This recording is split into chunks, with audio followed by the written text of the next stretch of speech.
¿Ya está el video? A ver, ponlo antes de que paramos.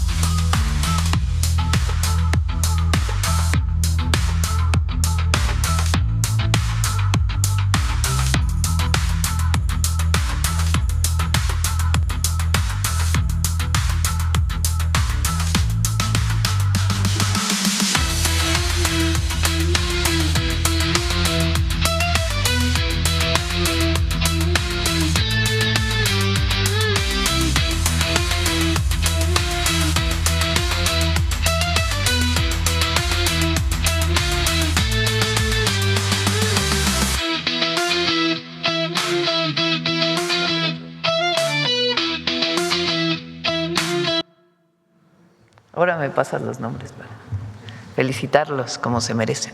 Bueno, vamos. Gracias. Arturo Páramo, Grupo Imagen. Presidenta, hoy llegamos a pie aquí a Palacio Nacional y hemos visto que está cada vez más grande el cerco por previsión, entiendo, por la manifestación de la CENTE y la amenaza que se mantiene de tomar el Zócalo. ¿Nos puede informar acerca de las negociaciones que se mantienen con este grupo y si todavía usted tiene la confianza de que va a ser todo sin contratiempos durante el desarrollo del Mundial? Hay pláticas con la Secretaría de Gobernación y la Secretaría de Educación Pública.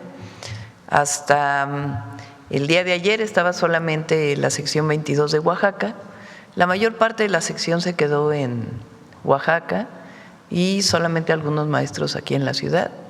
Hoy vienen algunos maestros de la CENTE de otros estados de la República y con diálogo vamos a tratar de atender pues los problemas que es factible atender. Hay algunas demandas pues que el presupuesto no permite atender todo lo que pide, pero hay algunas que sí. Entonces se está atendiendo. La mayoría de los maestros están en clases, la mayoría de las escuelas, y pues vamos a esperar el buen desempeño de Rosa Isela y de Mario Delgado. Hay algunas de las demandas que tienen los integrantes de la CENTE que son muy repetitivas al paso de los años. La derogación de la reforma educativa es algo que ustedes han dicho, en los hechos ya está hecho, pero ellos siguen insistiendo, es su demanda principal, que sea pues tajante la derogación de la ley. Eso. Este año que pasó, la reforma educativa de Peña era punitiva, es decir, los maestros no podían quedarse en las escuelas si no pasaban ciertos exámenes y ciertas evaluaciones. Es decir, definía la permanencia de la maestra o el maestro en su escuela a partir de una serie de evaluaciones. Esas evaluaciones eran por fuera, no eran ni siquiera entre pares, en un esquema que en realidad era muy punitivo y un esquema en el que ni las maestras ni los maestros estaban de acuerdo ni nosotros. No porque los maestros no deban mejorar su conocimiento y cada vez ser mejores frente al salón de clase, pero el esquema en el que se hacía era pues un esquema no de visión de mejoramiento de los maestros, sino de castigo a los maestros. Y esos esquemas nunca han funcionado en ningún lugar. Entonces el presidente López Obrador echó para atrás sobre todo la parte punitiva. Eso permitió que se basificaran alrededor de casi 1 millón de maestros durante los 6 años, es decir, que tuvieran plaza los maestros. Y se quedaron algunas cuestiones de evaluación de los maestros, algunas buenas y algunas que los maestros pedían que se cambiara, las y los maestros. Como por ejemplo, hay casos en donde un maestro es de Veracruz y solamente podía acceder a una plaza en Oaxaca. Entonces tiene a su familia en Veracruz, pero da clases en Oaxaca y no se le permitía regresar a su estado de origen hasta después de no sé cuántos años. Entonces ahora esos esquemas de movilidad de los maestros cambiaron por completo. Este año así se hizo. Ahora, hay una posición de algunos maestros de la CENTE o de la CENTE que plantea que no debe estar en el tercero constitucional la evaluación de los maestros y que solamente debe ser parte del 123 constitucional, que es lo que corresponde a lo laboral, y solicitan regresar a las comisiones mixtas de sindicato y autoridad para la entrada de plazas. ¿Qué queremos nosotros? Preguntarle a los maestros si realmente están de acuerdo con esto, que generó también muchísimos problemas en el país, particularmente vinculados a temas de corrupción, en donde las plazas eran para los amigos, los primos, incluso se llegaron a vender plazas. O los maestros quieren otra cosa, no definido por la autoridad, por la presidenta, sino lo que nos digan los maestros. Esta consulta se iba a hacer este año, por distintas razones no se pudo avanzar, pero se va a avanzar a partir del inicio del próximo año. Que sean los propios maestros los que digan qué problemas tiene la llamada UCICAM, que es la forma de evaluación de las maestras y los maestros, y qué es lo que les gustaría para poder ser evaluados. Es muy importante lo que piensen los maestros. Les voy a poner un caso, por ejemplo, de la UNAM. Yo fui profesora, investigadora muchos años de la UNAM, y quienes nos evaluaban eran los mismos pares, los propios maestros. Yo fui parte de comisiones dictaminadoras, en donde yo como maestra evaluaba la entrada de otro maestro a la institución. No era una comisión de fuera, externa, que no tiene nada que ver con el magisterio en esa evaluación. Son temas que se han planteado en las mesas de trabajo. Entonces, lo importante es saber qué piensan las y los maestros y a partir de ahí modificar por completo mi compromiso, que fue la desaparición de este esquema de UCICAM, con la que no están de acuerdo los maestros. Pero lo principal, que era la movilidad, de lo que más se quejaban, eso ya quedó pues sobrepasado o quedó ya se cambió, digamos. Entonces, ese tema, claro que lo vamos a atender, pero lo vamos a atender en coordinación con los maestros de manera democrática. Quedan 12 días para la inauguración del Mundial, Presidenta. ¿Habrá tiempo para negociar todo esto y despresurizarlo? Pues yo confío en que salga adelante las pláticas, vamos a confiar en ello. Gracias. Publicamos en Excelsior una lista de 33 productos, sobre todo agrícolas, que han tenido un incremento casi del 4% al 31 de mayo. No son la canasta del PASIC, pero sí son productos de primera necesidad, jitomate, plátano, chile serrano, etcétera, y algunos tienen incrementos de hasta cerca del 80%, 77%. Esto obviamente afecta al bolsillo de la gente. Además del PASIC, ¿qué otros trabajos están haciendo con productores agrícolas para evitar que se sigan incrementando el precio de los productos de primera necesidad, presidente? Por ejemplo, en el caso del jitomate, Columba López, la secretaria de Agricultura y Desarrollo Rural, junto con el secretario de Hacienda y Profeco, han estado trabajando con las centrales de abasto. Muchas veces el incremento del precio viene por los intermediarios y lo que estamos buscando es que a las centrales de abasto llegue directamente el productor. Se tiene hoy una revisión permanente de todas las centrales de abasto del país de cuál es el precio del jitomate. De hecho, el miércoles vamos a tener un acuerdo con productores y comercializadores para poder reducir el precio del jitomate. El jitomate subió de precio por diversas razones externas, digamos. Una, la helada de Florida a fin del año pasado, que disminuyó la cantidad de jitomate, una plaga que hubo en el jitomate, particularmente en Sinaloa, y algunas otras consideraciones. Entonces, estamos trabajando con ellos y garantizando además que el próximo año se siembre la suficiente cantidad de jitomate para que no tengamos un problema de escasez, que fue lo que hizo que subieran los precios. Entonces, claro que estamos trabajando, no solamente es los 24 productos del PASIC, sino también seguimos trabajando pues para poder disminuir estos precios y dar accesibilidad a frutas, verduras, particularmente algunas verduras, jitomate, chile también subió de precio y algunas otras que ya se estabilizaron, ya no siguen subiendo, pero lo que queremos es que bajen. Sí, limón, como usted decía, el chile serrano. ¿Quieres comentar algo? Jitomate. La papa subió 80%. ¿Me ponen esta? Lalo, si quieres 2 minutos. Sí. Ok. Iván trae la tendencia, cómo aumentó y algunos ya van a la baja. Bien. Y principalmente pues por el trabajo permanente que se está haciendo. Gracias. Y por último, de mi parte, hubo una riña en el penal de Culiacán, 7 muertos.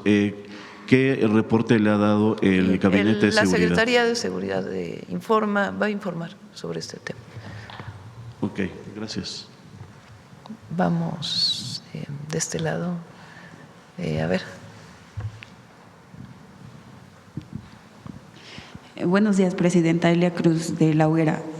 Ayer, Presidenta, en su discurso, que fue ya más directo hacia Estados Unidos por todas estas acciones que ha venido realizando contra su gobierno, contra México en general, ¿qué acciones diplomáticas o más puntuales está considerando usted para evitar ese injerencismo de Estados Unidos? Hay mucho diálogo con el gobierno de Estados Unidos. De hecho, les confieso que yo no creo que sea el presidente Trump quien ha encabezado esta ofensiva en distintos temas, no lo creo. ¿Qué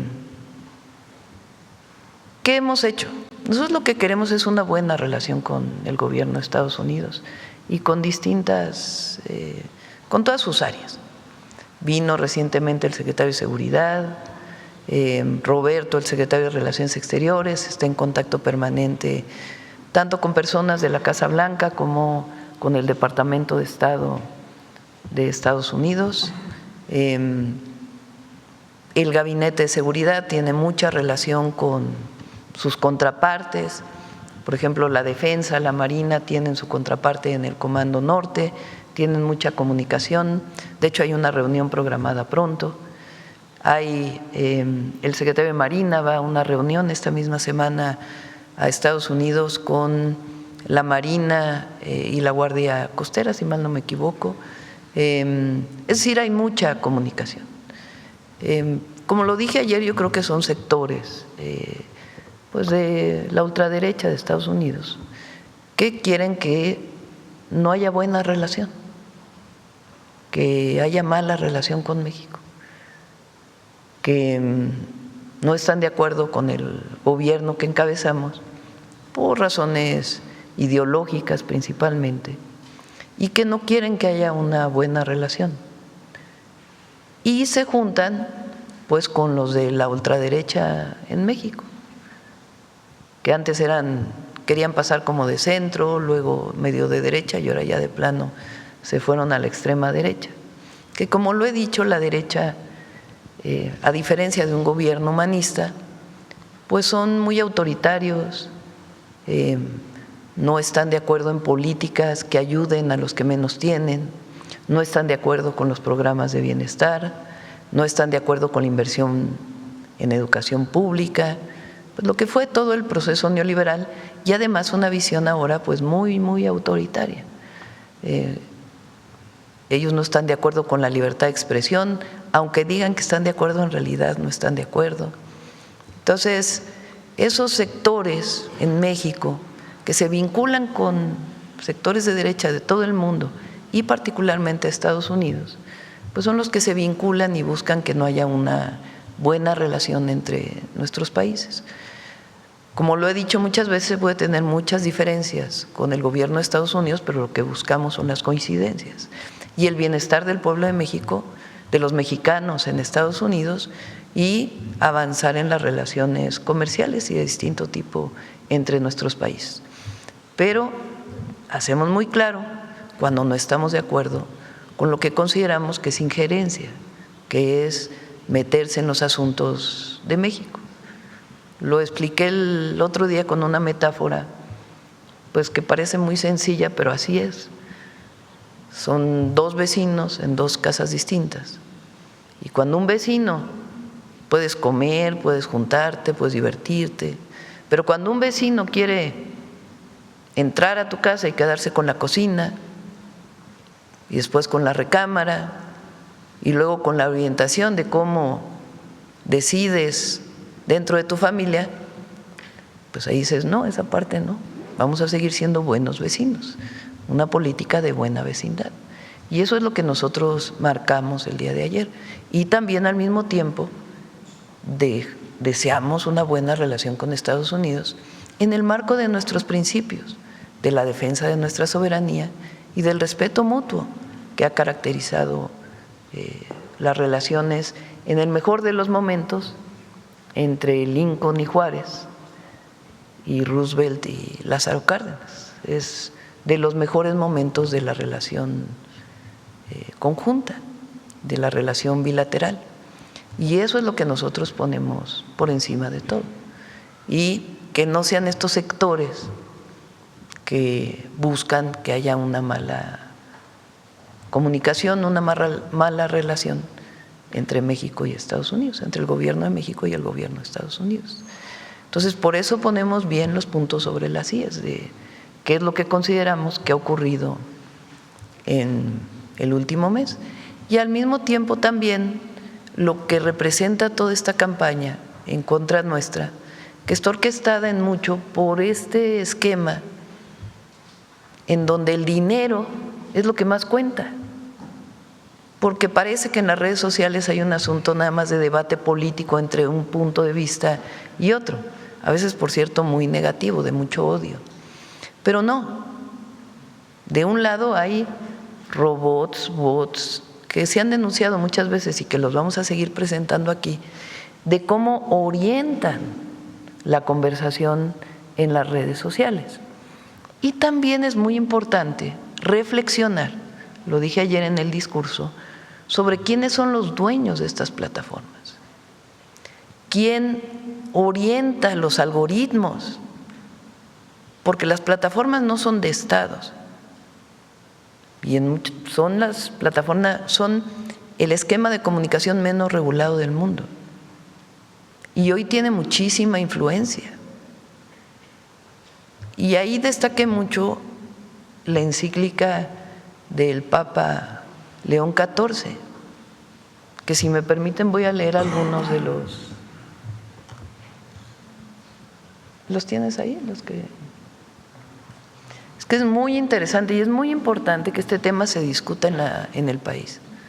Se discuta desde las casas, desde las familias, cómo se usan las redes sociales, cuánto tiempo las niñas y los niños están en las redes sociales, la información que viene ahí,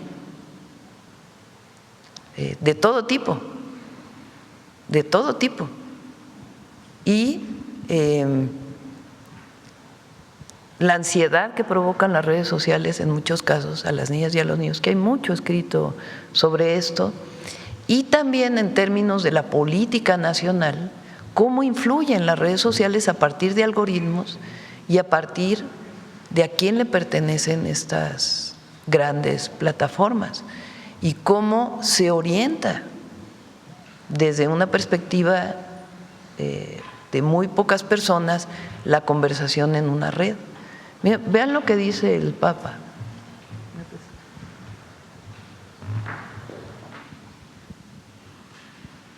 Voy a leer la parte más secular, la que no tiene que ver, por razones obvias, de la separación entre la Iglesia y el Estado.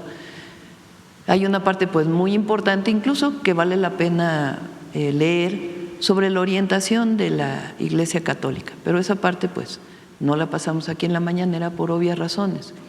La parte, digamos, que no tiene que ver directamente con esta discusión, sino la parte que él, utilizando incluso debates de otros papas que han presentado en sus encíclicas, cómo presenta estos temas, que es muy importante que sean parte de la conversación nacional, muy importante. Miren, en este tiempo, vean lo que dice, la justicia social debe confrontarse también con el ambiente creado por las tecnologías digitales.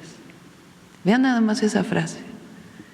En este tiempo, la justicia social debe confrontarse también con el ambiente creado por las tecnologías digitales.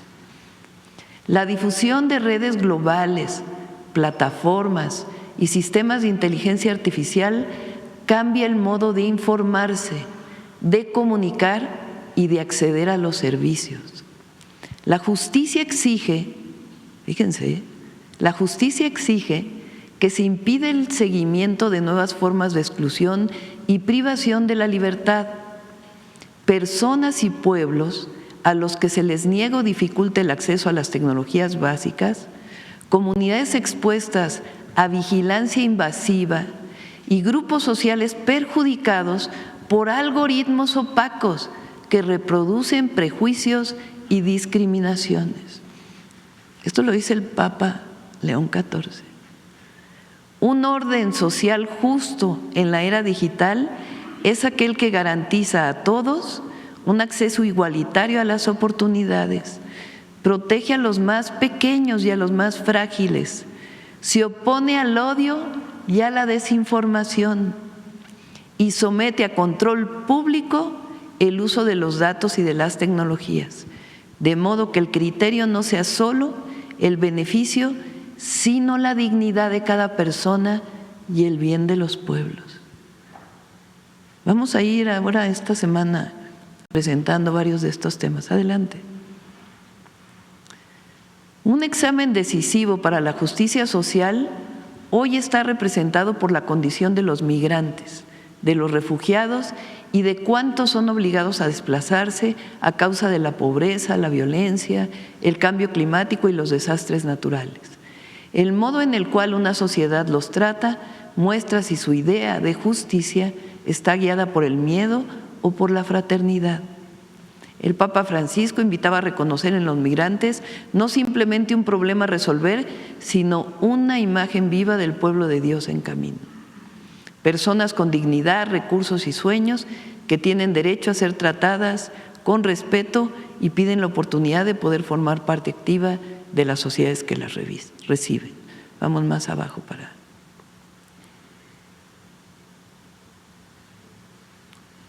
Es que ahí se lo marqué a… 83. El desarrollo, tanto para las personas como para las naciones, es una tarea y al mismo tiempo un derecho. Requiere condiciones mínimas que hagan posible a cada persona y a cada pueblo madurar según la propia dignidad, sin ser mantenidos en dependencia o excluidos del acceso a los bienes necesarios. El desarrollo es humano cuando pone en el centro a las personas y no la acumulación de bienes, y cuando se refiere también a los pueblos, no solo a los individuos. La justicia exige el reconocimiento de los derechos sociales y de los derechos de los pueblos e incluye la responsabilidad hacia los que verán después de nosotros. Vamos más abajo a ver la parte de inteligencia artificial. Está como en el 100, más abajo.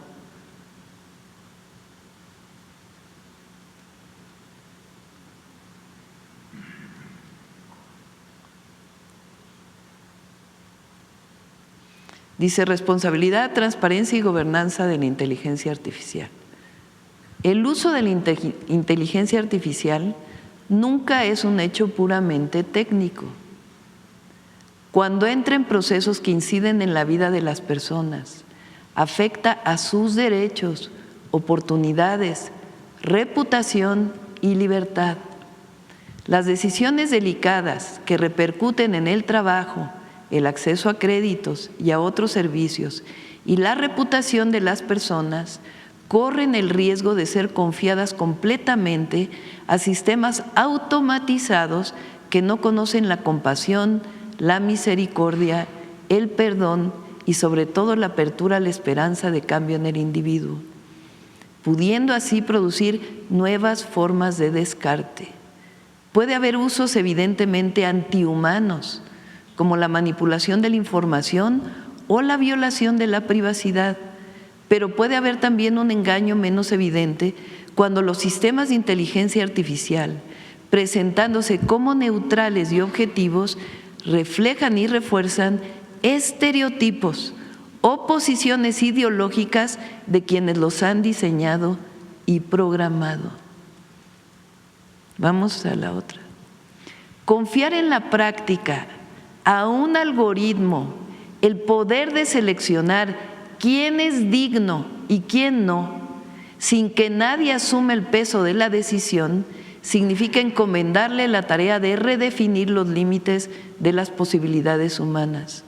Lo que disminuye en este proceso no es solo la empatía hacia el excluido, que puede ser imitada artificialmente, sino la responsabilidad política, porque el descarte de los débiles queda revestido de una neutralidad y una objetividad ante las cuales es imposible protestar.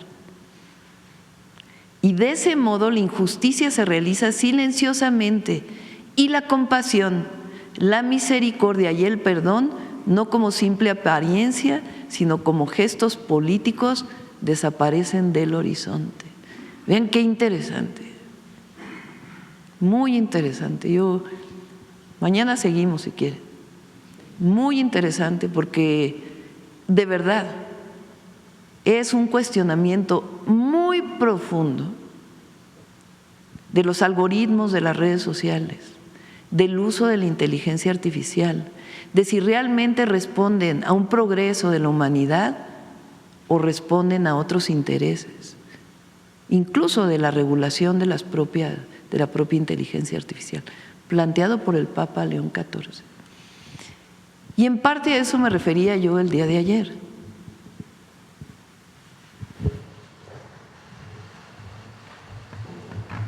Cuando hablo de estas campañas que son pagadas, que entran en el proceso de los algoritmos y que vale mucho la pena, porque hoy las redes sociales se han vuelto pues el principal factor de información, comunicación, aprendizaje,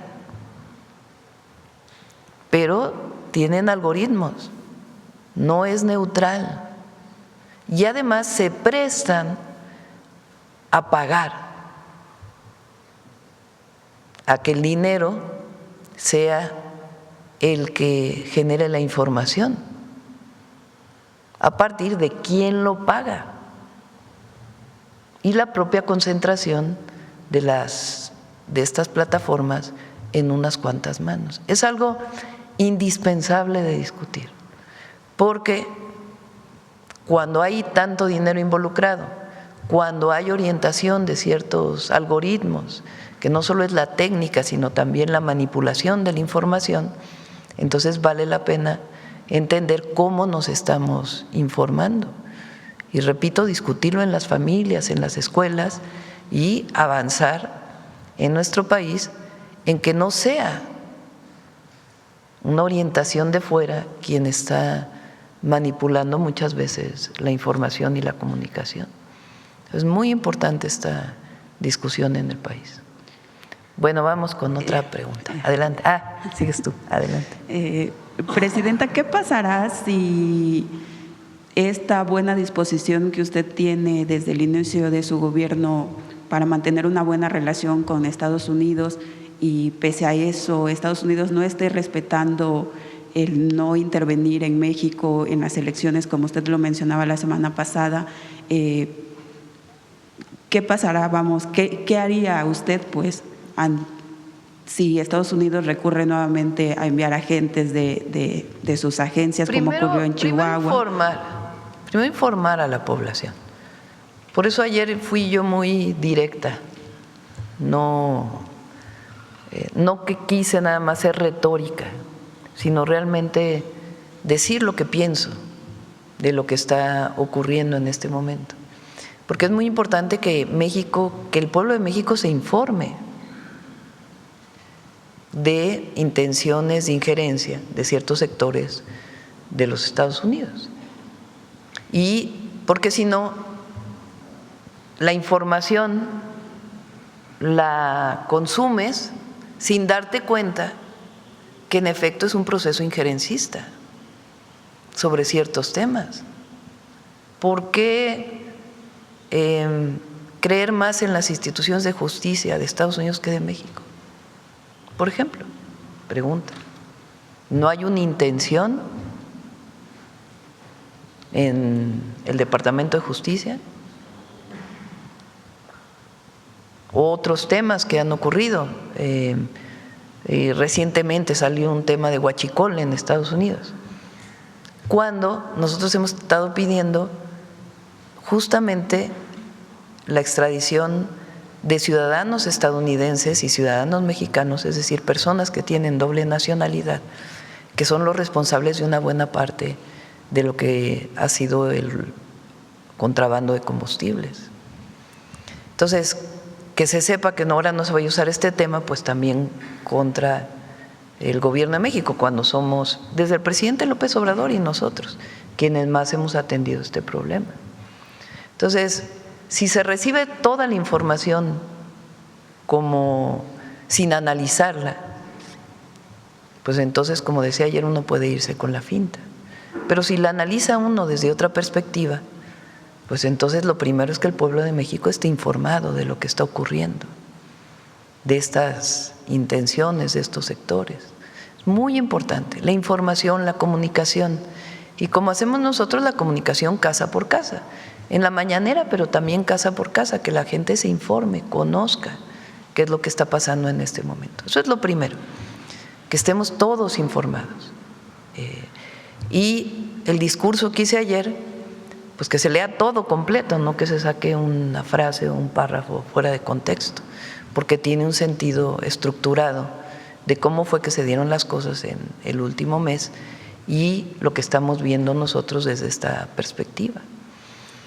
Entonces, lo primero es informar y después actuar diplomáticamente, siempre, buscar siempre comunicación, como lo he hecho en distintos momentos directamente con el presidente Trump o a través de los secretarios de Estado.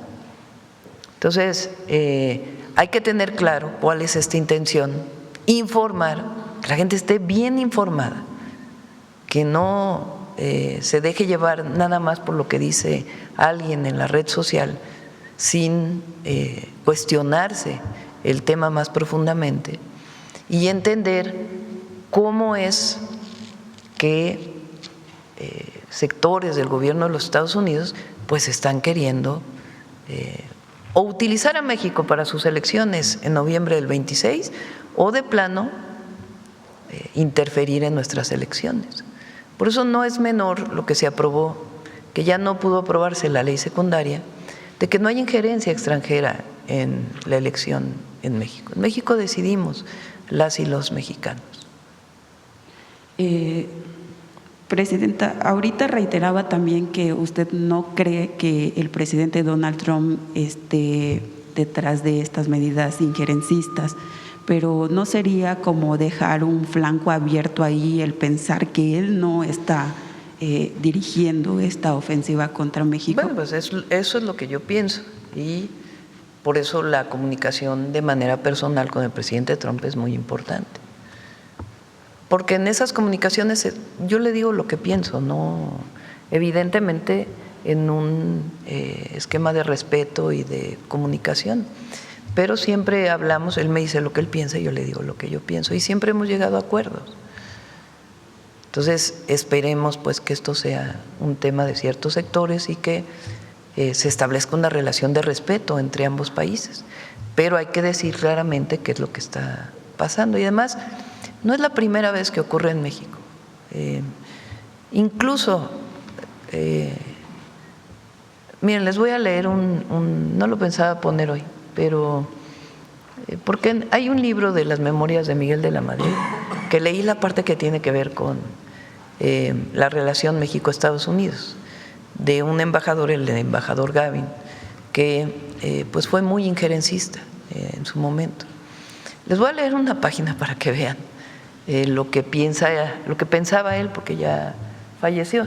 Y tenemos muchas diferencias con el periodo de la Madrid, pues fue el inicio del periodo neoliberal en nuestro país. Pero vale la pena leer lo que él reflexionaba en aquel momento. No sé si lo pudiste pasar.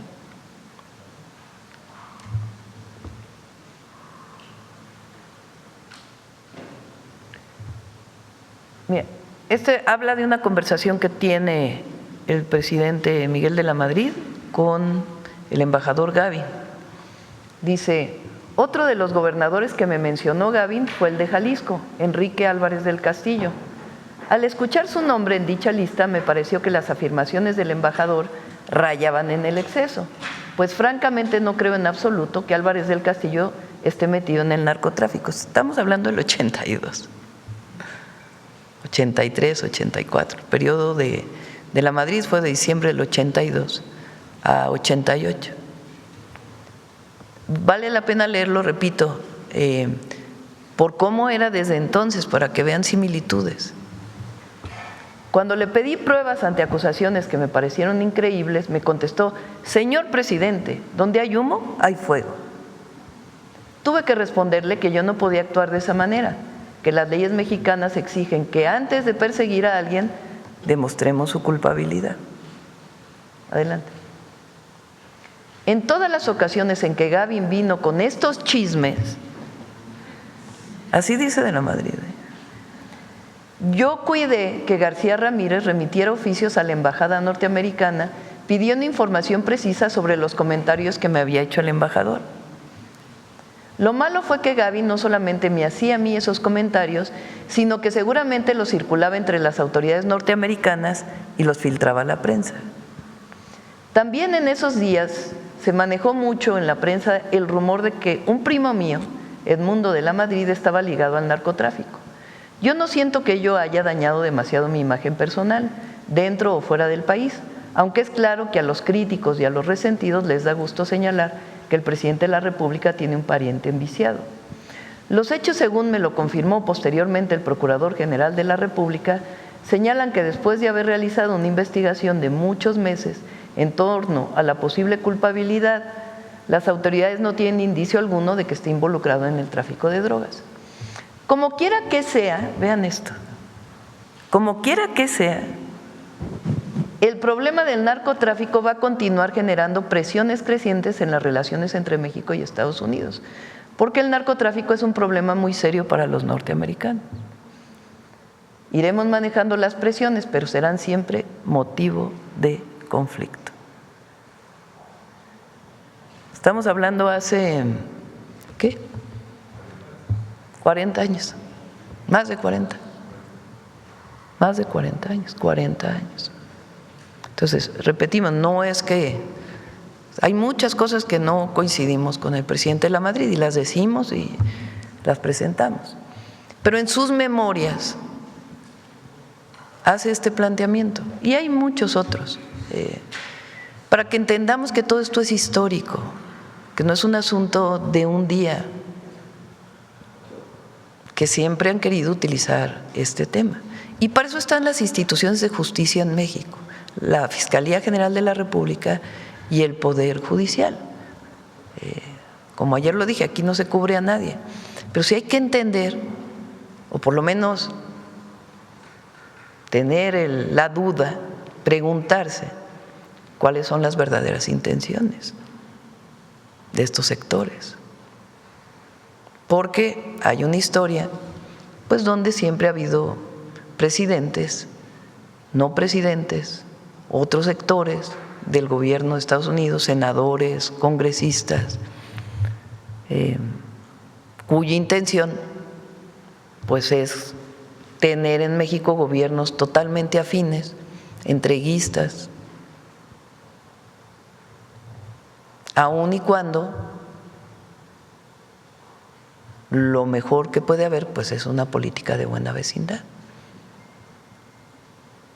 y que los mexicanos decidimos en México y los estadounidenses en Estados Unidos. Presidente, en otro tema, el fin de semana en Chihuahua, el PAN cerró filas en torno a la gobernadora de esa entidad, María Eugenia Campos, en evento en el que, por cierto, reaparecieron los expresidentes Vicente Fox y Felipe Calderón. Felipe Calderón dijo que estamos transitando hacia un gobierno autoritario.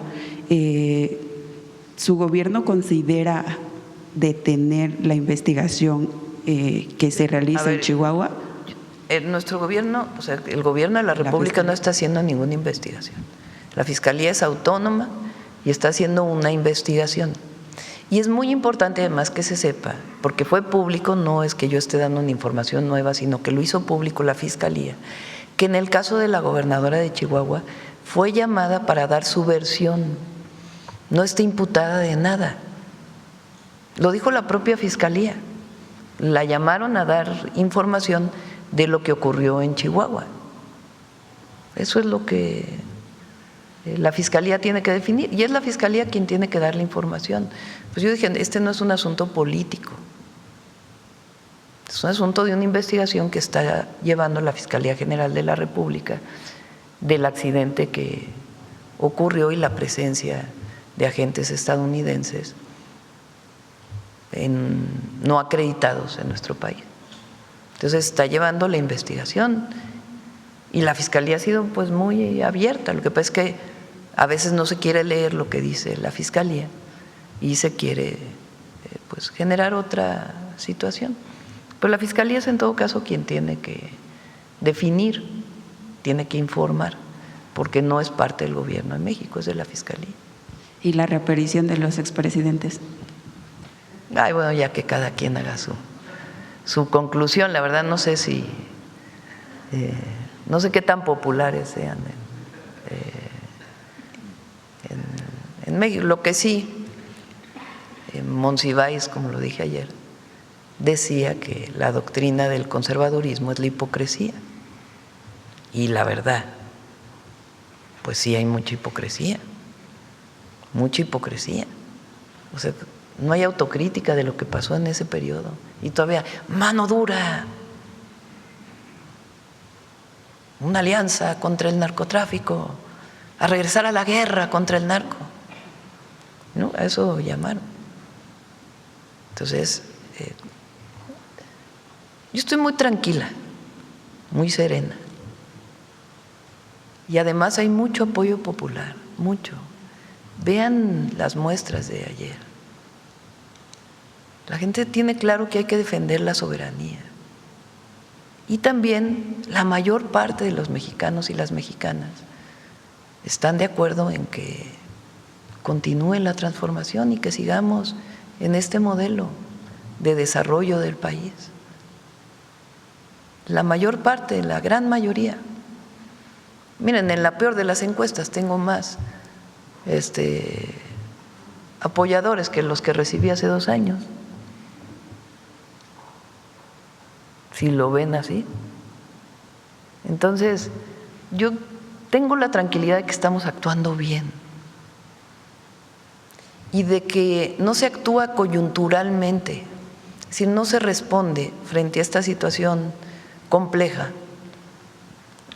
en un asunto de haz esto para que mañana pase esto, para que pasado pase esto, no. Tiene que haber una visión de largo plazo. ¿Cómo fue que se comportó México frente a una ofensiva como la que hemos vivido?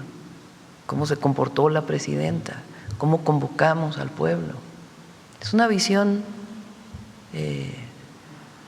de defensa de la soberanía, ante todo, que es un principio irrenunciable, innegociable. ¿Quién decide en México? Como decía ayer, bastante costó a los padres y a las madres de la patria la independencia, la soberanía, como para que en un momento decidas no defenderla. No, es una visión de largo plazo, una visión como debe ser, una visión de Estado, no una visión coyuntural. Y eso es lo que estamos haciendo, avanzando e informando a la gente. Dense cuenta de lo que está pasando. No se vayan solamente con la información de la red del día de hoy o del día de ayer, que por lo demás, pues en muchos casos está manipulada. Finalmente, Presidenta, ¿cuál es su opinión sobre el resultado de las elecciones en Colombia, que van a ir a segunda vuelta, pero que aún así el candidato de la ultraderecha le sacó una ventaja mínima al candidato de la izquierda? Bueno, ayer hubo una denuncia por parte del presidente Petro, ¿no?, que hay que estar atentos del conteo de los votos, que más allá de, obviamente, reconocer la autodeterminación del pueblo de Colombia, pues es importante leer lo que dice el presidente Petro. Y allá hay segunda vuelta, entonces hay que esperar también a la segunda vuelta. Gracias, presidenta. Buen día. Bueno, vamos acá a ver. Buen día, presidenta Sheinbaum. Manuel Pedrero, de Reporteros MX. Rápidamente con el tema de Colombia, un poquito más sobre la postura oficial del gobierno, porque sí se han estado denunciando varias irregularidades, no solamente por parte del gobierno del presidente Petro, sino que también embarazaron urnas. Hay más de 1 millón de boletas que no han sido registradas por el propio Instituto Electoral colombiano, y es un componente importante decirlo, que por parte de los observadores electorales en el caso de la representación de México, pues se encuentra Alejandro Moreno Cárdenas, presidente del PRI, quien está dando por buena la elección allá, y no sería la primera vez que en un proceso electoral latinoamericano donde la ultraderecha o el candidato de derechas pues llega o tiene esto a través de los algoritmos electorales, Alejandro Moreno asiste justamente para convalidarlos como si fuese una especie de autoridad moral o referente electoral en la región, presidenta. No, bueno, pues habla por sí solo, ¿no? Esa representación es un chiste que se cuenta solo.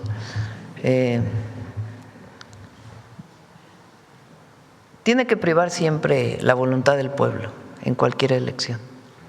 Y es importante lo que está diciendo el presidente Petro, de que no fue un conteo limpio. Entonces es importante escucharlo, analizarlo y respetar siempre la voluntad popular. Entonces nosotros, como siempre, vamos a mantenernos escuchando y obviamente pues hay una afinidad a las propuestas y lo que representa el partido del presidente Petro y a Iván Cepeda. Hay que tener respeto por la decisión del pueblo colombiano, pero es importante que se llegue hasta lo último en esta denuncia que se está haciendo de un posible fraude. Ahora, presidenta, cierto es también que varios países de Latinoamérica, Colombia es un caso de ellos, previamente a la elección ha habido, pues lo que usted mencionaba referente a la inteligencia artificial, un bombardeo constante a través de la hiperinflación de redes sociales, de aparatos de bots, de las propias granjas y los medios de comunicación que viran ante la misma narrativa de los narcogobiernos. Ahora, esto pues también pone a México en un escenario interesante. Habrá que esperar el resultado desde luego, pero el viraje no es solo a la derecha, es a la ultraderecha. El candidato uribista de derechas conservadoras promedio en realidad queda desplazado al tercer lugar. Y esto pues reconfigura el escenario de Latinoamérica para México, pues convirtiéndose básicamente en uno de los bastiones, uno de los últimos bastiones de la izquierda dentro del escenario latinoamericano e incluso mundial. ¿Cómo entiende usted, presidenta, pues el papel que estará incorporando México dentro de los próximos procesos electorales, no solamente domésticos, sino de la región? El movimiento que representamos es quizá uno de los movimientos más grandes de todo el mundo. Y digo movimiento no hablando de un asunto partidista, sino del proyecto de nación que tenemos para México, que por lo demás pues es contrario al neoliberalismo y contrario a las visiones de ultraderecha. Los programas de bienestar, 42 millones de personas beneficiadas de manera directa. Ya sabemos que la ultraderecha está en contra de eso. Esta visión de que el pobre es pobre porque no trabaja, cuando si alguien trabaja en México, son los pobres para poder salir adelante. O sea, es un sistema que no les permitió salir adelante, a pesar de trabajar de sol a sol. Y por primera vez desde el 2019 hay apoyos directos al pueblo, no aquellos que se daban cuando había elecciones, con la compra del voto, sino programas que crean derechos. Eso es muy importante. México es de los pocos países que cuando cumple 65 años hay una pensión que por lo menos te ayuda a tu alimentación, que garantiza una alimentación saludable para todos los adultos mayores. Eso no hay en muchos lugares del mundo. A las personas con discapacidad, el programa de becas, que garantiza que niñas y niños y jóvenes se queden en la escuela, que no se vayan por problemas económicos. En eso no está de acuerdo la derecha, la ultraderecha. ¿Por qué? Porque piensan que el dinero debe ser para los de arriba, no para los de abajo. Y esa es la visión que a través, sí, de campañas mediáticas y de vínculos de ultraderecha de Colombia, de Argentina, de España, de Estados Unidos y de otras partes del mundo, se articulan y tienen dinero para influir en las redes sociales. Y quienes poseen las redes sociales, quienes son los dueños de las redes sociales, son particulares que son pues, los más ricos de los ricos del mundo. Entonces, usan estas campañas para desprestigiar gobiernos. Esto de narcogobierno ya venía, ¿se acuerdan? Desde la campaña del 24, desde antes. Ahora ustedes imagínense Calderón, que está totalmente demostrado que apoyó a un cártel de la droga, que su gobierno apoyó a un cártel de la droga en medio de un discurso de la guerra contra el narco. Está totalmente demostrado. Ahora haciendo discursos diciendo que él actuó bien y acusándonos de vínculos con el narcotráfico. Imagínense, cuando vamos a hacer una presentación de la cantidad de cabezas de los grupos delictivos que detuvo el presidente Andrés Manuel López Obrador en su sexenio. Porque parece que no hubo detenciones, que no hubo nada. Bueno, fue el presidente López Obrador o la Fiscalía General de la República, con apoyo de la defensa, quien detuvo a Ovidio y lo mandó a Estados Unidos. Digo, me refiero a este grupo delictivo porque es al que acusan, ¿no? Cuando ese grupo delictivo fue el que se alió a Felipe Calderón. Nosotros no establecemos ninguna relación, ninguna, absolutamente ninguna relación de contubernio con nadie. Y actuamos para beneficio del pueblo de México siempre, buscando la construcción de la paz, no hacer la guerra, que es muy distinto. Buscamos siempre la construcción de la paz. Entonces, todas estas campañas, porque son campañas, están articuladas, completamente articuladas. Por eso, a partir de este miércoles ya Luisa María empieza con la conferencia de derecho de réplica. Ahí ella va a estar presentando cómo se articulan estas redes sociales. ¿A qué hora será? En la tarde, va a ser en la tarde, miércoles en la tarde, ya todos los miércoles. Aquí va a ser. Se va a presentar cómo se articulan estas redes cada semana, qué campaña hicieron en la semana, cómo en medios de comunicación se dan noticias, la secretaría correspondiente las da el derecho de réplica diciendo que son falsas y no se publican en el medio a pesar de que constitucionalmente las deberían de publicar. Entonces, es una conferencia especial sobre derecho de réplica del gobierno, fíjense nada más, nosotros que supuestamente censuramos todo, de acuerdo con algunos, somos los que estamos planteando, este es el derecho de réplica, porque es mentira lo que se dice en muchos medios. Entonces sí, estas campañas buscan influir en las elecciones de otros países y no son y vienen de fuera, vinculados con la ultraderecha en los países. Y los gobiernos de ultraderecha están contra el pueblo, así de sencillo. Entonces, por eso es muy importante la información, la comunicación, el debate. Y por eso es tan importante esta encíclica que publicó el Papa, porque habla de eso justamente. Es decir, no es solo la presidenta quien lo está planteando. Una figura como el Papa está llamando la atención al mundo entero de esta circunstancia que estamos viviendo.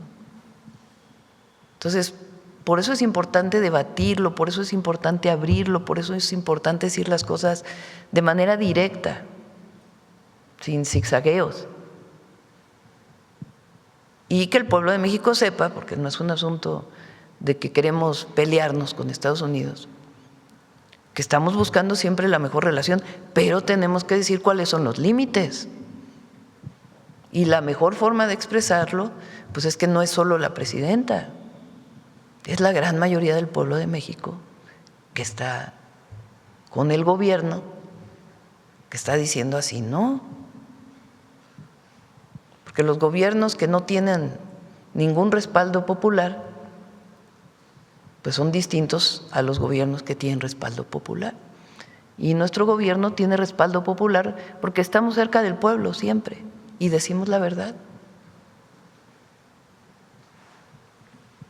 Gracias, presidenta. Nos quedó pendiente la información de Profeco, de la presentación que se iba a hacer. Y sí, perdón. una última cosa y esto concluyo.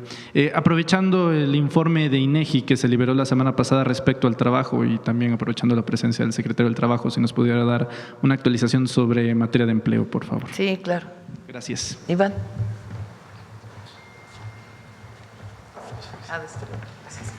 Bailamos. Esta es una muestra de la pregunta del compañero Páramo. Esto se publica todas las semanas en la página de internet de Profeco. Aquí quisiera presentarles la variación de precios y qué se hace. Este es jitomate. La línea roja es el precio semanal de quién es quién en los precios. Nosotros monitoreamos de manera mensual alrededor de 50,000 productos. Entonces, este corresponde al precio del quién es quién en los precios, que monitorea supermercados, mercados, tianguis, y este es el precio semanal PASIC, en el que solamente se establece el precio de venta de los productos en las cadenas de autoservicio. Este es el jitomate. El jitomate, en cuanto al precio semanal quién es quién, el promedio está en la tercera semana de mayo, 50 pesos con 60 centavos, miren cómo ha ido disminuyendo. Y en la línea verde, que es el precio semanal PASIC, 48 pesos con 89 centavos. ¿Qué ha cambiado las cosas? Como decía la presidenta, en cuanto nosotros detectamos el incremento del precio, la presidenta llamó a productores, dio instrucciones a nosotros, a Hacienda, a la Secretaría de Agricultura, para empezarnos a sentar, para sentarnos con ellos y empezar a revisar cuáles son los temas que tenían, ¿no? Baja producción en alguna zona, las cadenas de intermediarios. Entonces ya está para abajo y, como dice la presidenta, ya se va a firmar un acuerdo también muy importante para el tema del jitomate, pero ya va hacia la baja. Esto es un seguimiento de precios que se hace de manera semanal. Adelante. Este es en el caso de la papa. Efectivamente se identificó también que iba hacia arriba, los mismos indicadores, el precio semanal PASIC y el QQP, ya va también hacia la baja y con la tendencia de empezar a disminuir en el precio del PASIC, lo cual es muy importante porque este es el compromiso que se firma con las tiendas de autoservicio. Entonces, muchos productos, ellos mismos generan sus propias estrategias para poder comprar más barato y por ende venderle a las personas más barato. Adelante. Este es, por ejemplo, carne de pollo está estable, esta es la línea del precio promedio, está abajo en nuestros dos indicadores, tanto en el quién es quién como en el PASIC. Adelante, estos son algunos ejemplos. Por ejemplo, tomate verde, que era lo que también decía la presidenta, muchas veces podemos buscar algún sustituto o alternativa. Miren cómo ha estado disminuyendo el precio del tomate verde. Entonces, si tenemos en la página de internet de Profeco hay muchas recomendaciones de guisos o de salsas en donde se puede sustituir el jitomate por el tomate verde. Entonces, aquí es cómo ha ido disminuyendo el precio de este producto. Adelante. Este, por ejemplo, es huevo. También miren la disminución en el precio del huevo, cómo se ha estado dando en nuestro seguimiento semanal. Adelante. Chile fresco, efectivamente, miren cómo ha ido, va para arriba el precio y de repente va hacia allá la tendencia hacia la baja. Aquí, por ejemplo, también hay muchos sustitutos del chile serrano. Puede ser el chile jalapeño, el chile cuaresmeño, entonces ahí también ya las familias mexicanas tienen determinado cuál puede ser su sustituto, pero también va hacia la baja. Y insistir cómo está el precio de la canasta PASIC, que es más bajo que el precio promedio del producto en puntos de venta varios. Adelante. Por ejemplo, pepino está fuera de PASIC y también se mide. Y miren cómo ha ido disminuyendo el precio. Adelante. Ya con eso terminamos, ¿verdad? Entonces, estos son algunos ejemplos, Presidenta, de los seguimientos que se hacen de los precios de varios productos que son de la canasta y otros que no son de la canasta. Gracias. En algunos casos es que entra, digamos, la nueva cosecha vinculada con parcelas de riego, que hace que haya más y entonces disminuye el precio. Pero en una buena parte tiene que ver con la intervención, el proceso que llevamos a cabo. Antes no se hacía así. Pues subía la inflación, pues subía la inflación y lo único que se hacía era controlar la inflación con el Banco de México. El Banco de México decía, pues sube la tasa de interés porque hay inflación. Nosotros no, nosotros nos reunimos, buscamos la manera de disminuir los precios. Si no hubiéramos intervenido buscando un acuerdo entre todos con los gasolineros, hoy la gasolina magna estaría en 28, 29, 30 pesos y el diésel estaría sobre los 32. Imagínense el impacto que eso tendría en la inflación. Entonces, trabajamos todos los días en todos los temas y en particular cuando se presentan estos casos, pues protegiendo la economía de las familias. ¿Quién más? La pregunta del empleo, perdón.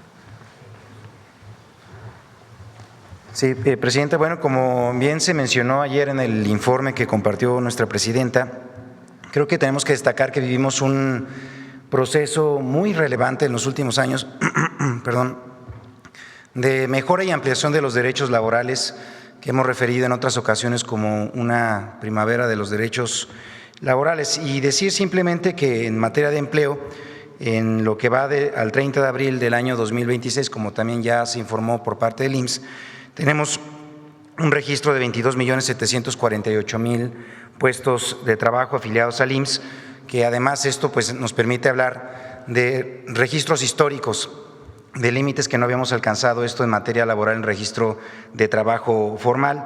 Y también mencionar que de abril del 2025 a abril 2026, solamente en trabajo formal fueron también un incremento de 330.935 empleos asociados al IMSS. Esto no solamente refiere a que hay más empleo, sino también que ha habido un incremento sustancial en el salario base de cotización que se tiene también en el registro del mismo instituto, pasando ya a 664 pesos diarios, y también mencionar que el salario promedio que se tiene registrado mensualmente es de 20.211 pesos mensuales, que también es el registro más alto que se ha tenido en la historia de los registros en esta materia. La tasa de desocupación, esto según la encuesta nacional de ocupación y empleo, ubica a México como uno de los países donde hay mayor ocupación, hay mayor personas que tienen un trabajo, y esto es de 2.5%, se mantiene también en esa tendencia a la baja, en donde México ha destacado por tener pues cifras de ocupación muy importantes. Y también la propia encuesta nacional de ocupación y empleo refiere que la población ocupada aumentó en 448.000 personas en el mes de abril. Esto, como bien menciono, pues habla de que la economía va avanzando, de que hay también ofertas de trabajo, que hay derecho al trabajo que se está atendiendo y avanzando en ese sentido. Y bueno, también esto va de la mano a que son empleos que también han permitido reducir la pobreza laboral, bajarla en 3.1 puntos porcentuales, pasando de 35.4 a 32%, esto de acuerdo al INEGI, y también con la actualización que hizo nuestra presidenta al 30.7, registrando con ello nuevamente el índice más bajo de pobreza laboral. En suma, hay que decirlo, hay más trabajo, mejor remuneración, y esto permite con ello pues hablar de una primavera laboral. ¿Quién más? A ver. Buenos días, Presidenta. Dos más y ya. Julián Mazoy, de SDP Noticias. Presidenta, ayer usted habló en su discurso de una visita que realizan agentes extranjeros a un laboratorio del crimen organizado en Chihuahua, y también dice que el desmantelamiento realmente lo encabeza la Fiscalía General de la República. ¿Fue así? Porque me pareció una especie de exclusiva, no lo había yo procesado en esos términos, y me parecería grave que se ha intentado confundir a la población y decir que realmente el Estado de Chihuahua y el gobierno de Chihuahua fueron quienes desmantelaron. Por ahí hay un comunicado de la Fiscalía, a ver si lo encuentras, en donde dice justamente eso. Vamos a leer directo de la Fiscalía. Bien. Y en otro tema, parece que hubo un cambio de tono, ya se hablaba un poco al respecto de esto, pero también noté un cambio de tono por parte del gobierno de Chihuahua, quien en este discurso, la gobernadora ya es muy confrontativa y habla de que Morena, la 4T, han montado en los últimos años un narcogobierno. Estaba presente Felipe Calderón al mismo tiempo, Vicente Fox, faltó creo que García Luna nada más en ese evento, Presidenta. ¿Cómo lo sintió también el cambio de tono de la gobernadora ya abiertamente confrontándose con el gobierno actual federal?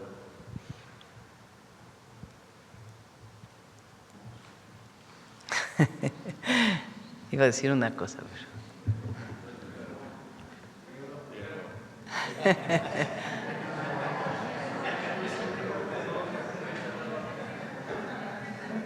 Es que no sé si han visto, ¿no? Porque hay quien la anda promoviendo hacia adelante. Le dijeron, ya tenemos candidata. Y hay otros que dicen, no. ¿No lo han visto?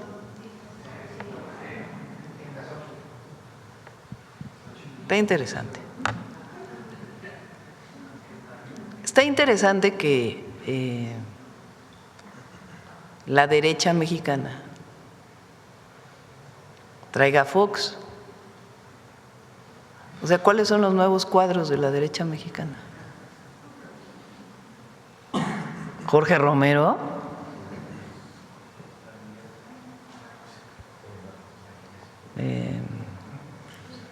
No, es Fox. Por eso ayer yo hice recuerdo, hice memoria.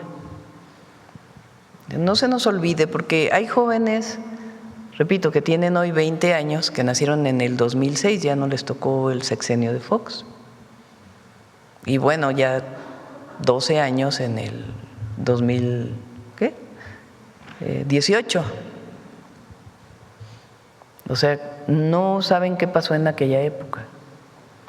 Entonces, por eso recordé por lo menos 2 actos de represión brutales en el periodo de Fox. Uno, el de San Salvador Atenco, que fue terrible, y otro, el de los maestros de Oaxaca. Con la Policía Federal tenía los maestros de Oaxaca un plantón en la ciudad y hubo muertos incluso en aquella represión, brutal represión. Entonces hay que recordar eso. Hay que recordar que en la época de Fox, lo he dicho aquí varias veces, como no querían que López Obrador fuera candidato a la presidencia, lo desaforaron por haber construido, decían que había violado un amparo, cosa que era falsa, para construir una calle en un hospital. Por cierto, un hospital privado, curiosamente, en Santa Fe. Entonces, el objetivo era meterlo a la cárcel para que no participara en la elección del 2006. Hay movilizaciones y Fox tiene que echarse para atrás en esa posición, pero opera el fraude electoral del 2006. Con algoritmos, por cierto, también en el INE, y también con la alianza entonces con el Bester Gordillo para modificar las actas de las urnas electorales. En aquel entonces la gente salió a la calle diciendo voto por voto, casilla por casilla. ¿Qué se quería? Que se abrieran todas las casillas para checar si realmente lo que decían las actas era cierto o no. Y entonces que se volvieran a contar todos los votos, uno por uno, para saber realmente el resultado de la elección. El entonces Tribunal Electoral dijo, no se pueden abrir todas las casillas, solamente vamos a abrir creo que era el 9%.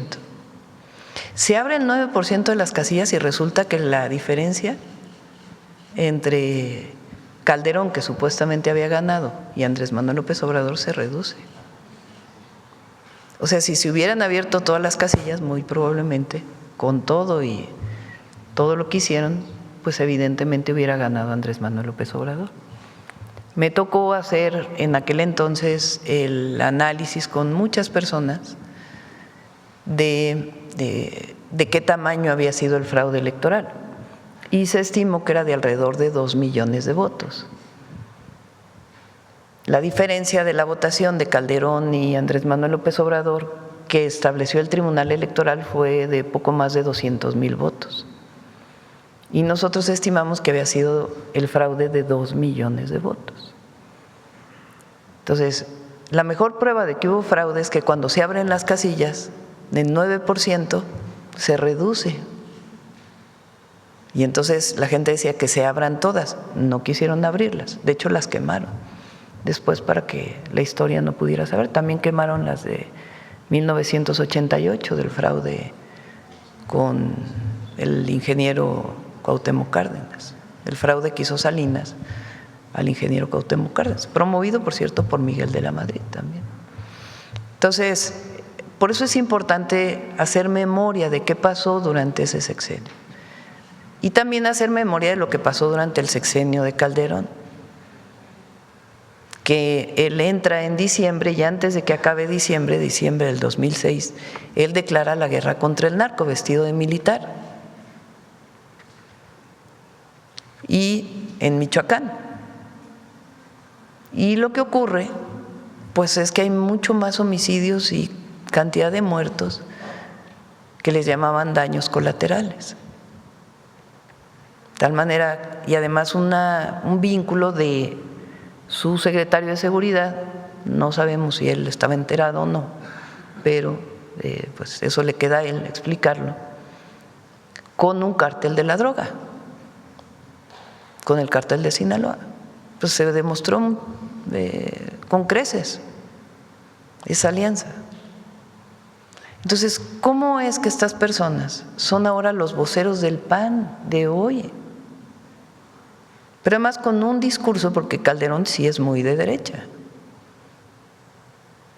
Entonces, con un discurso que los ha llevado a la derecha, derecha, derecha. En realidad, son lo mismo el PRI y el PAN, el PRIAN. Y durante 36 años representaron pues a los más ricos de los ricos de los ricos del país. Y se llenaron con mucha corrupción, que vino desde antes. Entonces, por eso es interesante que el PAN de hoy, a quien sea la referencia, pues sea estas dos personas. A un Fox, que ya lo pasamos aquí, que dice que todos los que reciben programas de bienestar son unos flojos, y particularmente los adultos mayores. Que por cierto he leído que dicen que el programa Jóvenes Construyendo el Futuro le regala dinero a los jóvenes por no hacer nada. También parte de estas mentiras es falso, es para un empleo, es para ser aprendices, para tener su primer empleo, tomar experiencia, y la mayoría de ellos se queda trabajando en el lugar donde empezó a trabajar. Se vincula una empresa pequeña, mediana o grande con el joven y entra a trabajar ahí con un salario mínimo. Y ese es el programa Jóvenes Construyendo el Futuro. Entonces, esa visión, ese es el proyecto de nación de ellos. Y ese proyecto de nación está muy vinculado a sectores de ultraderecha de todo el mundo. Calderón pues es parte de organizaciones en España de la ultraderecha allá, que son de los que invitaron a Ayuso aquí a México a hacerle honores a Hernán Cortés. Entonces, el pueblo de México, en un país democrático, pues tiene que decidir en un momento de la votación qué es lo que decide, si continuar con un proyecto vinculado con el pueblo y los derechos y el bienestar, o un proyecto vinculado con la ultraderecha. Y la verdad hay que decirlo, nosotros buscamos también una buena relación con la iniciativa privada y el empresariado, pero con una visión de que ellos no gobiernan. El poder económico se separó del poder político. Se tiene buena relación, se busca que haya inversiones, pero no gobiernan como antes. Entonces, son dos proyectos de nación. Y por eso hay que decir cuáles son esos proyectos de nación, qué representa cada uno, qué ha representado históricamente cuando estuvieron en los gobiernos y por qué también la gran mayoría del pueblo está con nosotros. O estamos nosotros con el pueblo, vamos a decirlo de manera distinta, porque nosotros somos un gobierno que está con el pueblo de México y con su dignidad. Esa es la gran diferencia. Presidenta, en el sentido del discurso que dio usted ayer, que fue en otro tono, como lo habíamos comentado, hablando con legisladores, diputados, senadores, en ocasiones off the record llegan a comentar que sí puede ser difícil sumarse al discurso porque hay cierto miedo de que les quiten la visa. Y es un factor que por lo menos llegan a comentar fuera de cámaras, fuera de discurso. No sé quién te dijo eso, la verdad, pero están equivocados. La verdad, no digo que digas tú una mentira, pero no sé, para nada. Sé que hay gente que lo piensa así, sí, pero no creo que sea la mayoría. No creo que sea la mayoría. Más, lo más importante en un legislador, si lo ven, yo ayer en el final del discurso dije, podemos tener diferencias aquí adentro en México, pero ya pedir la intervención extranjera ya es otra cosa. Otra cosa. Eso ya raya en la traición a México. Entonces, en México decidimos los mexicanos y no puede ser que un legislador no opine por temor a que le quiten la visa. Entonces,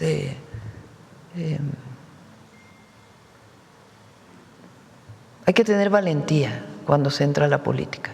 Quizás si la pregunta era más bien, el hecho de que Estados Unidos ha quitado visas y de que sigue estando sobre la mesa y no ha habido claridad al respecto de los motivos de por qué, ¿también lo considera usted un mecanismo de intromisión en las elecciones? Puede ser, tenemos derecho a dudar, a cuestionarlo.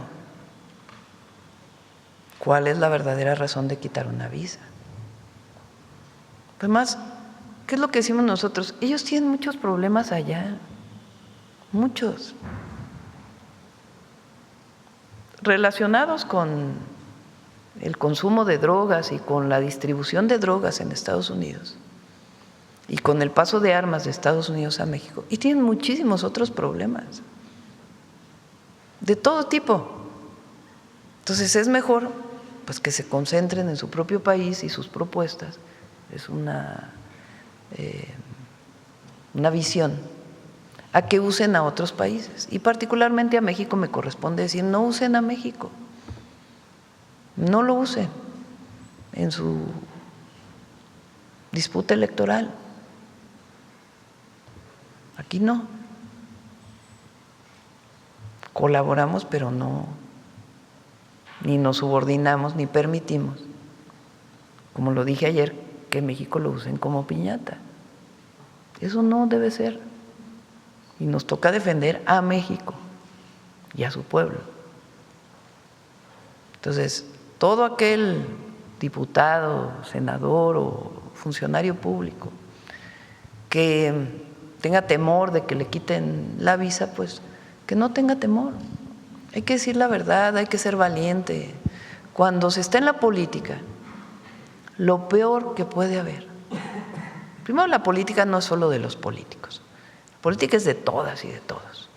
Había esta visión de que la clase política era la única que podía o que debía hacer política. La política es de todas y de todos, para empezar.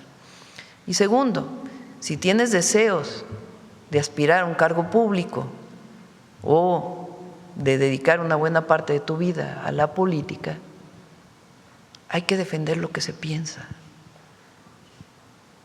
Y no hay que zigzaguear en eso. Porque si estás un poquito aquí, un poquito allá, un poquito por aquí, un poquito por allá, pues no quedas bien con nadie. Y aquí hay que quedar bien con el pueblo de México, nada más, con la historia y con la nación. Y eso es lo que mueve a cualquiera que es parte de este movimiento de transformación. El pueblo de México es valiente, en esencia es valiente. Miren, yo no sé, a mí se me quedó muy grabado estas palabras del general Grant en sus memorias. Es algo único. No tenían ropa, no tenían uniforme, no había prácticamente diferencia entre el oficial y el soldado. Y dice él, no he visto hombres más valientes que los soldados mexicanos. Pues a mí se me pone la piel de gallina, yo no sé a ustedes. Yo no sé, imagínense la batalla del 5 de mayo en Puebla, el mejor ejército del mundo. Y un ejército de también uniformados, mal vestidos, porque no había recursos, pues justamente por eso Juárez decide cancelar la deuda, después dice, mejor no, y vamos a llegar a una negociación, pero pues no había recursos en el erario público, después de venir de una guerra, la guerra de Reforma, y de un siglo XIX muy difícil después de la independencia.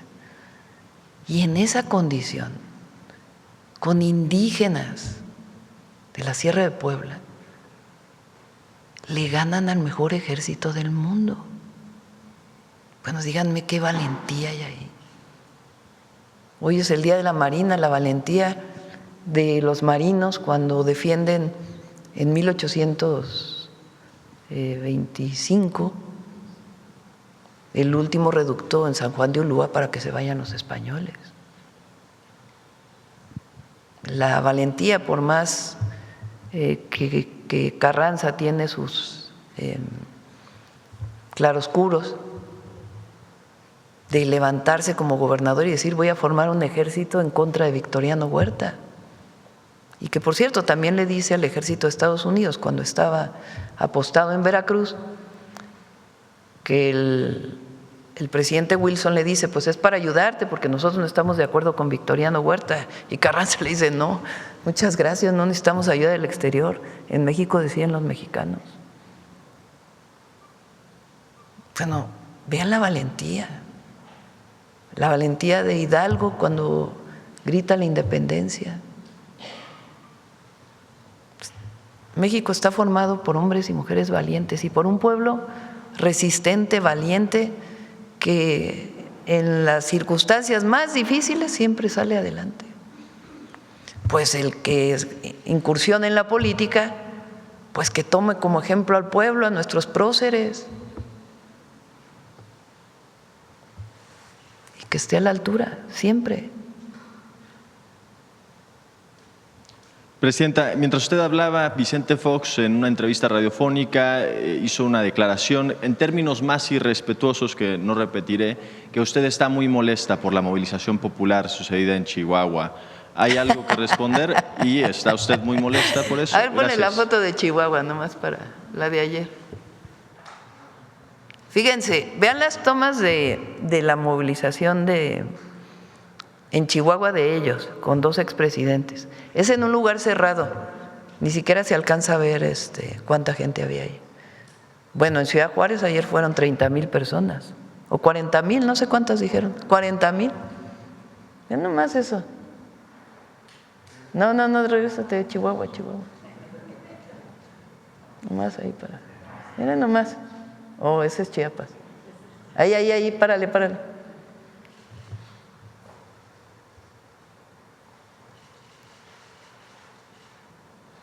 Ahí nomás.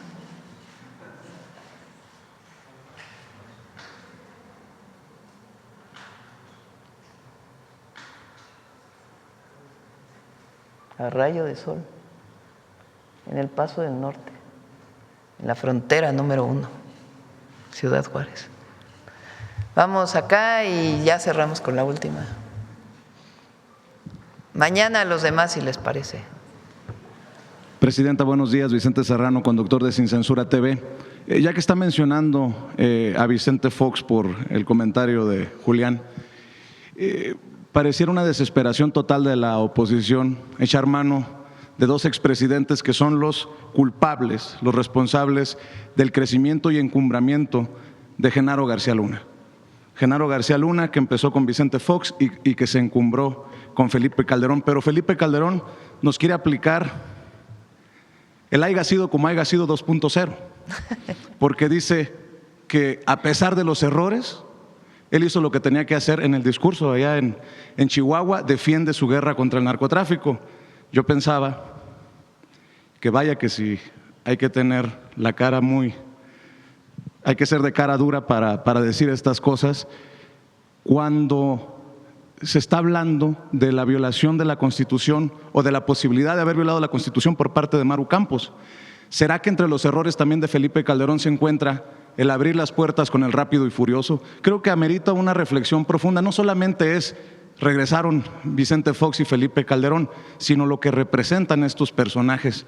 Y me gustaría escuchar su reflexión sobre esto. Siempre nos va a quedar la duda de si la guerra contra el narco fue una idea de Felipe Calderón o fue una idea de Obama, porque estaba en el gobierno Obama, o de las agencias de Estados Unidos, porque a lo mejor no era el presidente tampoco, y eran las agencias de Estados Unidos. Fue el momento en que la DEA tuvo mayor apertura en México, con Felipe Calderón. Total apertura. Cuenta ahí el presidente López Obrador en su libro Gracias, y lo ha contado en otros, que aprovechando hoy Día de la Marina. La Marina era principalmente una institución dedicada a cuidar los mares. Con Felipe Calderón, lo que decide es fortalecer a la Marina, porque el ejército tiene un sentido muy nacionalista y patriótico. La Marina también, pero pudieron meterse mejor en la Marina para formar cuerpos de élite dentro de la Marina, que fueron los que colaboraron más con la DEA para la llamada guerra contra el narco.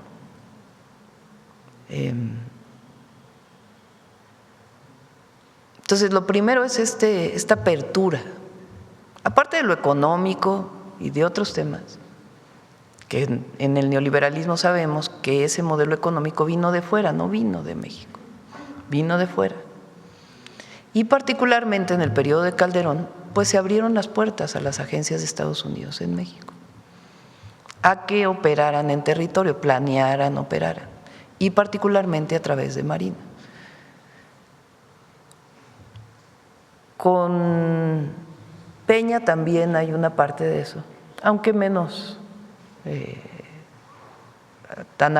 abierto.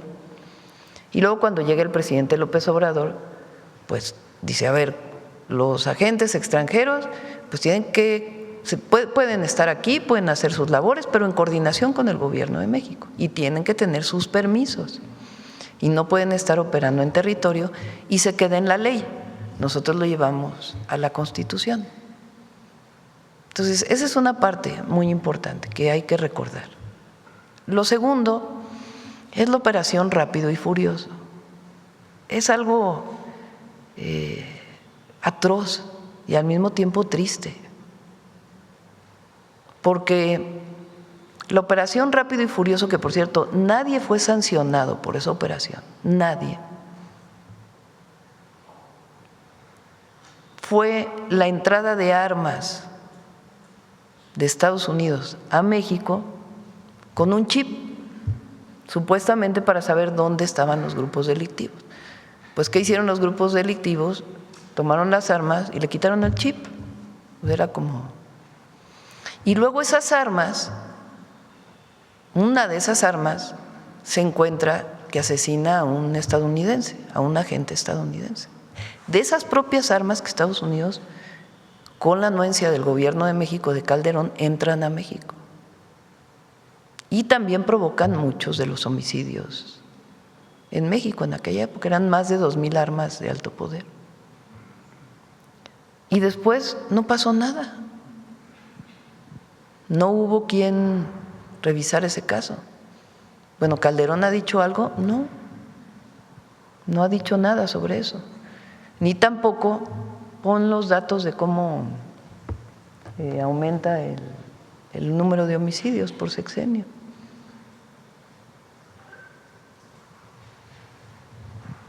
O sea, 148% de aumento en los homicidios dolosos, fortaleciendo a un grupo delictivo. Y la visión era, mátalo en caliente, fuera de la ley. Pues cuando actúas fuera de la ley, todo se descompone. Y eso caracterizó al gobierno de Felipe Calderón, ellos que se llenan luego la boca del Estado de Derecho, y es cuando más violaciones a la ley ha habido. 148% de aumento en los homicidios.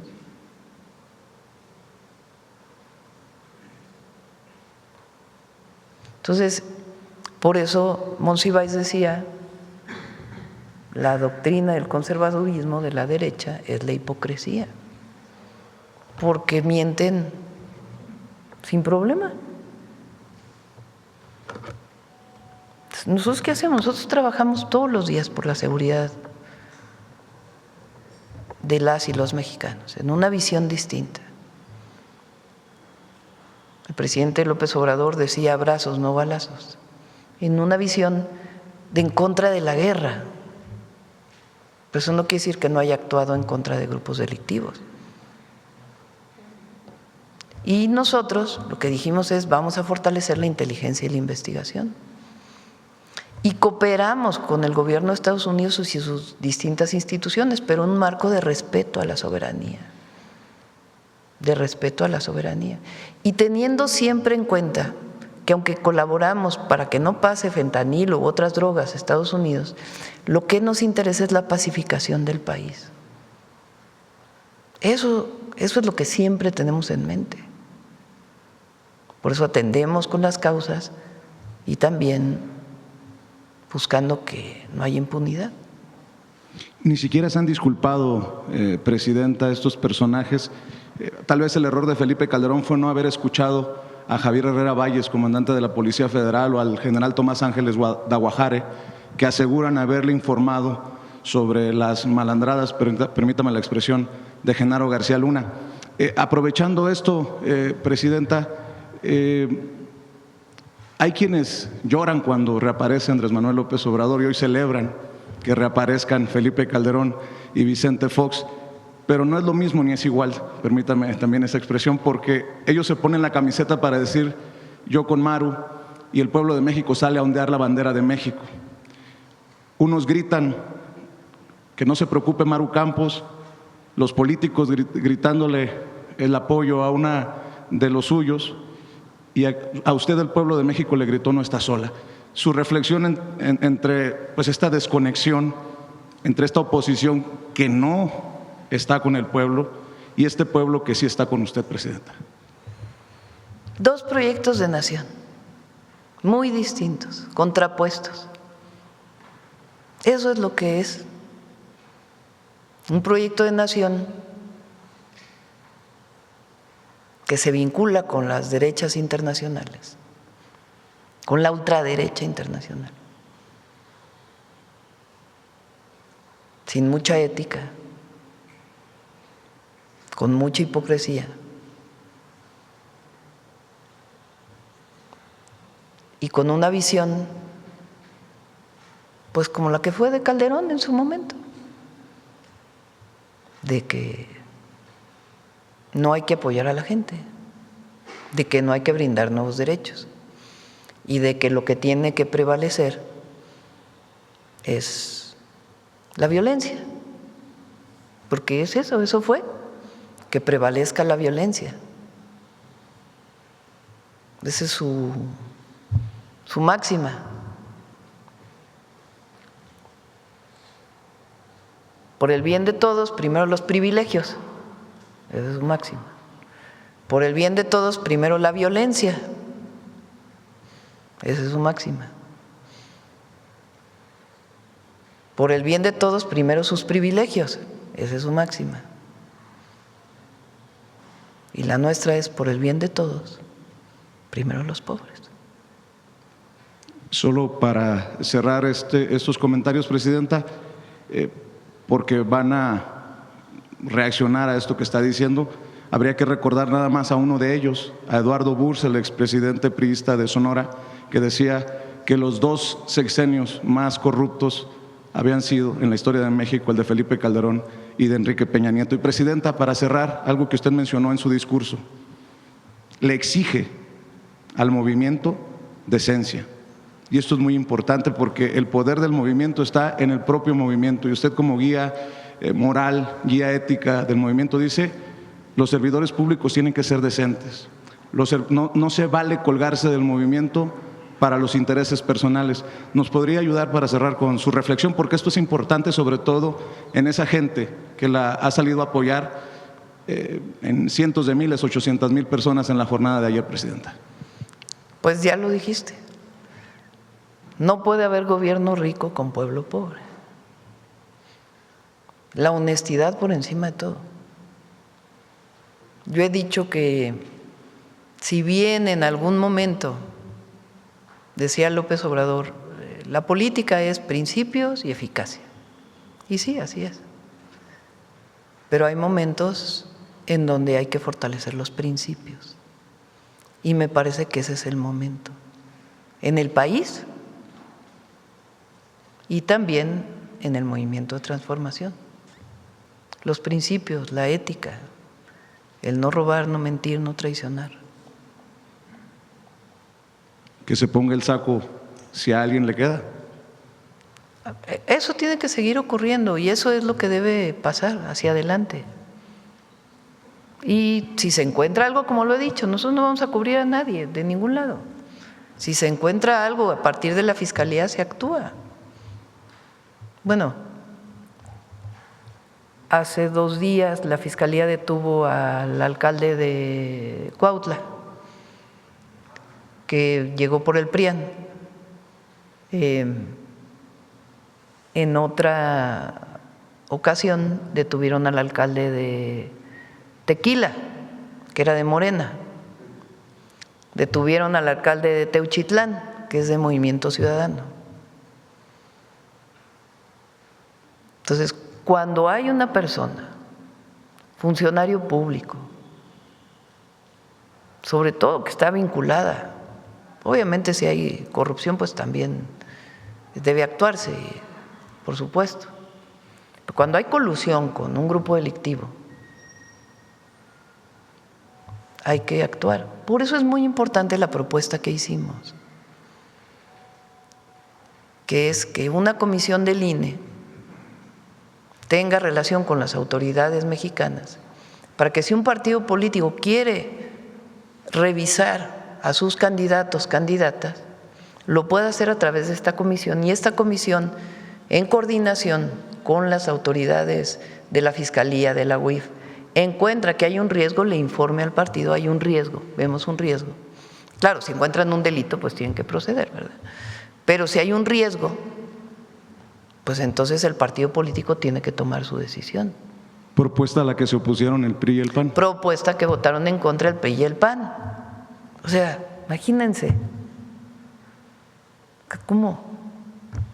O sea, proponemos desde el gobierno, a ver, para la elección del 27 es muy importante, por lo que hemos visto de estos presidentes municipales, que el partido político tenga la opción de revisar a través de una comisión establecida por la ley si hay riesgo de que algún candidato esté vinculado con algún grupo delictivo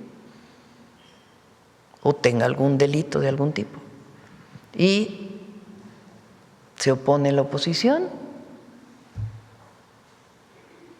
Entonces, claro que cero impunidad, pero al mismo tiempo una visión de principios por encima de todo. Gracias, presidenta. Buen día. Vámonos, ya son las 10, creo que es la conferencia más larga que ha habido. Rápido. El comunicado del desmantelamiento, ¿lo encontraste de la Fiscalía? Y ya nos vamos a Lázaro Cárdenas. María, ¿ya tienen nombre y hora? Se llama derecho de réplica.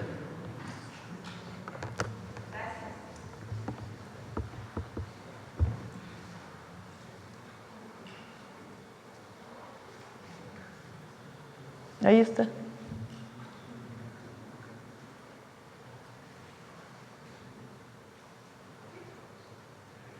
Pásales la. Vamos rapidísimo el video, ya nada más porque. Prácticamente así lo haremos, presidenta. Es solamente recordar que el 1 de junio desde 1942 se celebra a la Marina Armada de México, una institución que nos ha dado muchas pruebas de humanismo mexicano a lo largo de su historia. Y vamos directo a el video, por favor.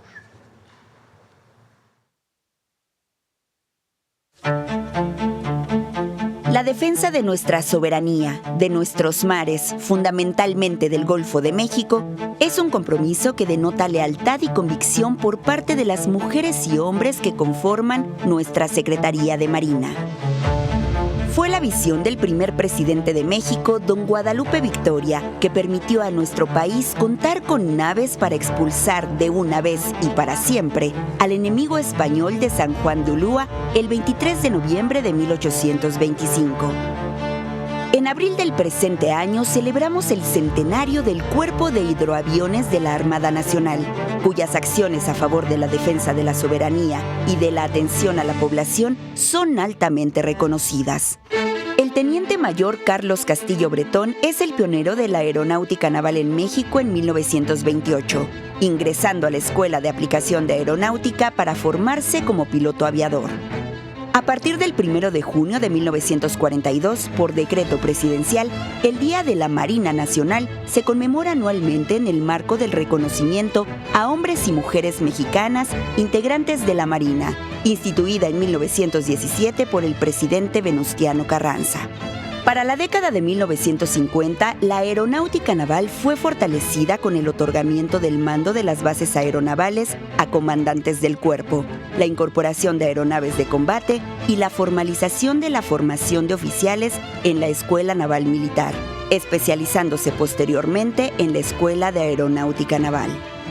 Con sigilo y constancia en nuestros mares, golfos, en las costas y en las playas, la Marina asume acciones de vigilancia naval y decomiso de drogas, como parte fundamental de la defensa nacional, siendo estandarte del humanismo mexicano. Gracias a los hombres y mujeres que conforman nuestras fuerzas navales, la soberanía de los mares y golfos se defiende con total entrega, al servicio del pueblo de México. Gracias. Buen día.